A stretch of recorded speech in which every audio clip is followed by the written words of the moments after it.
Como que é ruim o celular travando, não é mesmo? Você vai jogar Free Fire ou pega outro jogo qualquer e não consegue jogar porque o celular fica travando. Aí você pensa, bom, chegou a hora de eu trocar de celular, eu vou comprar um novo.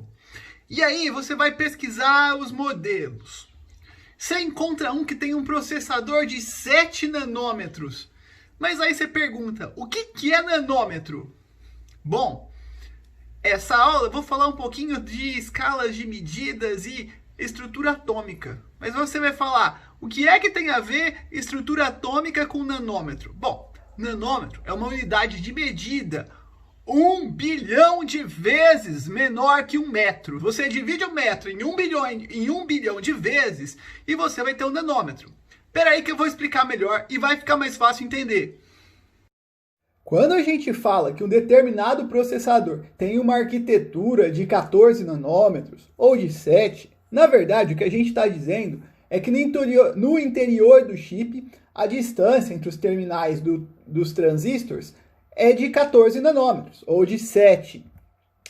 Para pensar em distância e entender melhor, vamos comparar com a régua, que é um instrumento de medida que a gente já está acostumado.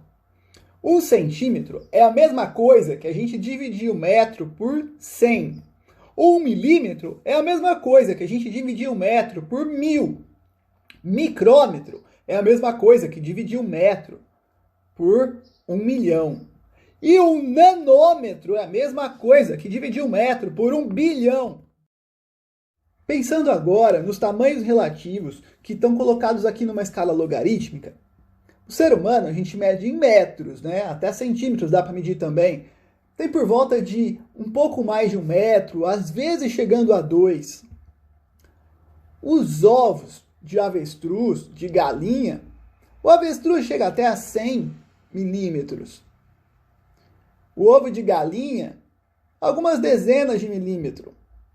O ovo de rã, 1 milímetro. E o óvulo humano, a gente já tem que passar para a escala de micrômetros. As células também, entre algumas dezenas, chegando a centenas de micrômetros.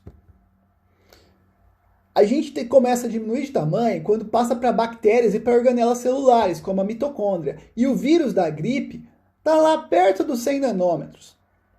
Pensando agora nos componentes de células e organelas, proteínas e lipídios, a gente vai para a escala de nanômetros já.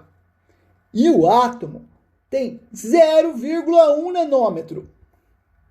Aqui, a faixa de alcance do olho humano, do microscópio óptico, que é aquele que usa lentes, e do microscópio eletrônico. Aqui, a gente tem o diâmetro de alguns conjuntos de átomos, para vocês terem ideia de quanto a gente tem que juntar de átomo para formar 1 ou 2 nanômetros. Por aí vocês podem já entender quão pequeno é o processador do celular. A ciência trabalha com modelos, e no caso do átomo não foi diferente. A gente sempre teve modelos para explicar como ele se comportava. No caso, o primeiro modelo que a gente vai falar aqui é do Dalton, que para ele considerava o átomo como uma esfera. Depois veio o Thomson. Ele pegava e considerava o átomo como uma partícula com pequenas regiões de carga negativa, como se fosse um pudim de passas, igual a um bolo formigueiro. Aí depois a gente tem o modelo do Rutherford, que tem um núcleo que concentra toda a massa e uma região onde os elétrons ficavam. O Bohr deixou esse modelo melhorado, porque ele pensou no núcleo com as partículas de carga positiva e sem cargas, que a gente chama de prótons e nêutrons, e a outra região, a eletrosfera, os elétrons tinham lugares específicos para eles ficarem. Fica claro entender que os elétrons não estão zanzando por aí na eletrosfera, eles têm lugares, têm regiões específicas que a gente vai encontrar eles. São níveis de energia que eles têm. E a gente consegue descrever esses níveis de energia, uma das maneiras, é através do diagrama de Linus-Pauling. É o número de prótons e o número de elétrons que vai definir para a gente de qual elemento químico a gente está falando, tá? Depois, a gente pode pegar esses elementos e classificar e organizar. A gente organiza os elementos químicos na forma de uma tabela, a tabela periódica. E não vem me falar que é difícil não.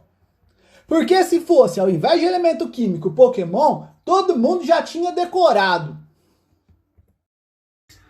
Outra coisa que convém mencionar são as forças nucleares, as forças no núcleo. São elas que mantêm estável os prótons e os nêutrons lá dentro do núcleo. Elas têm uma intensidade muito grande. E as reações nucleares, as reações que ocorrem dentro do núcleo, também liberam uma energia enorme. São exemplos de reação nucleares, a fissão e a fusão nuclear. Só para vocês terem ideia da quantidade de energia, essas reações acontecem em bombas atômicas e no interior de estrelas. O Sol, por exemplo, faz esse tipo de reação. Espero que tenha ficado claro e vocês tenham entendido como é importante entender a estrutura atômica. Desde para entender as moléculas que compõem o nosso corpo é feito de células que são feitas de moléculas que são feitas de átomos. Até mesmo para entender como são feitos os processadores do nosso celular.